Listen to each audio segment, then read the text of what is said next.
Food is something every human needs to stay well-nourished and alive.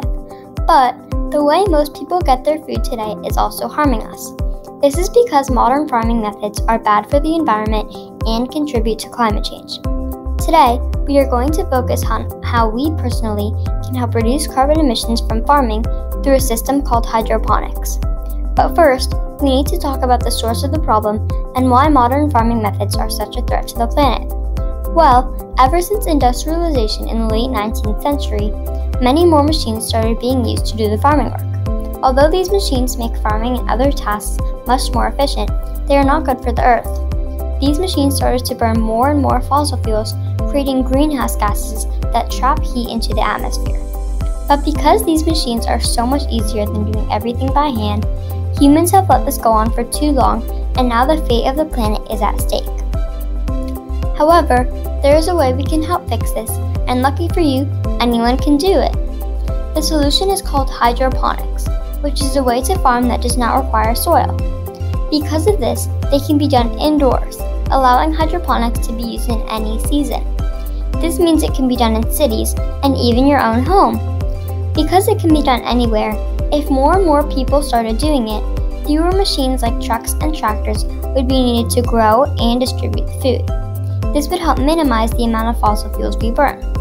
In addition to this, hydroponics require less water than traditional farming, and with most systems you can recycle any water that isn't used. Also, no farmland is needed with hydroponics, so they can help minimize the amount of trees that are cut down for growing food. Ultimately, hydroponics are a great way for you to get the delicious food that you need while also being kind to the earth. Also, maybe the best thing about them is that anyone can do them, even you. Food industrialized countries throughout each year can amount to up to $680 billion. But how did we get there? We're gonna have to look back into the 1800s when we started to industrialize and move from hand to machine. Before the Industrial Revolution, we had food, just not enough to waste. But then the Industrial Revolution hit, and along with it, the Agricultural Revolution of the time. We had a tremendous amount of surplus.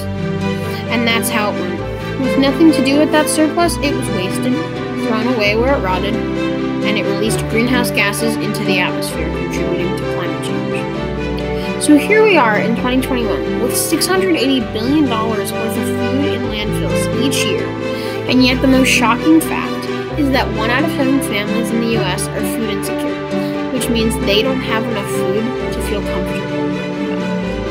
How could it be that so many people don't have food if others have so much extra?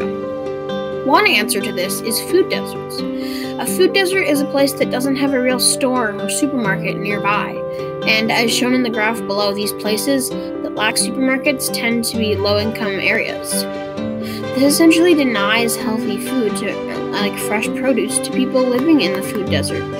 And sadly, these tend to be low-income populations that are affected. Even in New York City, we have food deserts. But now, this topic has been brought to light, and people are trying to help. City Harvest, a food rescuing organization founded in 1982, is expected to gather 55 million pounds from grocery stores, bakeries, and restaurants in New York City to save that food from landfills. Another way you can help out is to grow food at home. You can create a hydroponic system that will grow food and help stop food waste because the food is not transported, and in transportation is where food often gets bad and wasted.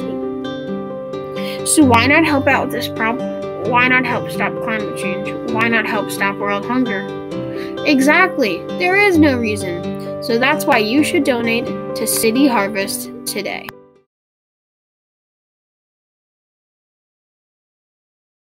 Food waste is bad for the environment and people.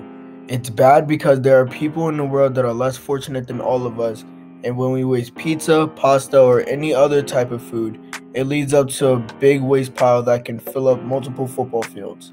For example, Forbes states, when food is disposed in a landfill, it rots and becomes a significant source of methane, a potent greenhouse gas with 21 times the global warming potential of carbon dioxide, which means that all the rotten food that we throw away cause pollution in the world, which can make the oxygen we breathe unhealthy.